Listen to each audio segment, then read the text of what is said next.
Welcome back, everyone. This is kind of a bonus video. It doesn't deal directly with materials in this section, but typically once you've got your material set, you're going to want to do a render, and so we're throwing this one in because it's just kind of helpful for doing that. We're going to talk about camera constraints.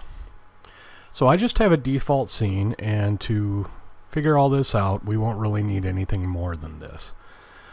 So the first thing I'm going to do is I'm going to select my camera.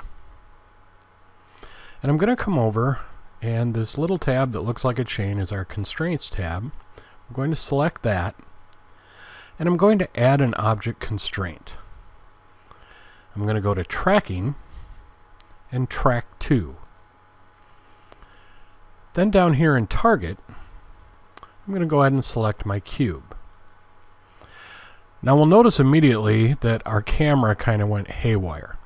Now we're going to fix this, and then I'll go about explaining why I did what I did. The first thing I'm going to do is switch my 2 from Y to -Z, and we'll see it kind of pops back up. And then I'm going to change my up from Z to Y, and if we watch, it changes just a little bit.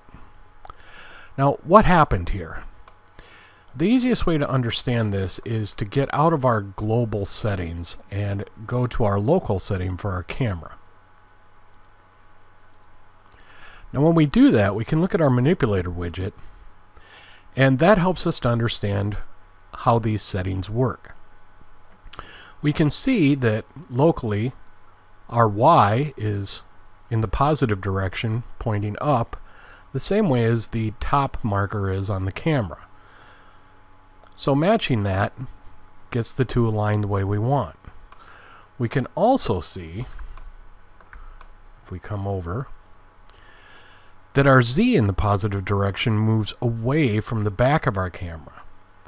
Therefore, our lens is in the -Z. So we want it to point to -Z, and we want its up arrow to be aligned with our positive Y. And now, if we do a quick render, we can see that it's constrained to our cube and pointing right at it. I'll hit F11 to get out of there. Now that's pretty handy. To demonstrate why this is useful after materials, I'm going to hit Control-Alt-Q and go to my quad view. And we can see that now that we've decided that we want to focus on our cube, we can grab our camera, and if we're here in top view, we can just bring this around, and if we do a render, we're on the other side, but we're still, completely focused in on our cube. And we can adjust this anywhere in there. Now, there is something else that we can do.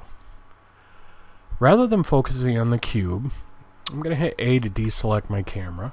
I'm going to hit Shift A, and I'm going to choose an empty arrows object, which we can see right here. I'm going to bring that out here just so it's outside of our cube. I'm going to go back to my camera, and I'm going to retarget the empty instead of my cube. Now my camera always follows where my empty object is. This can be really useful when you're setting up a render with multiple things, like a still life or something like that, to set an empty object somewhere at a particular focal point out of the group and have your camera track that. And again, if we do a render, we can see that we're focused in on where this empty object is.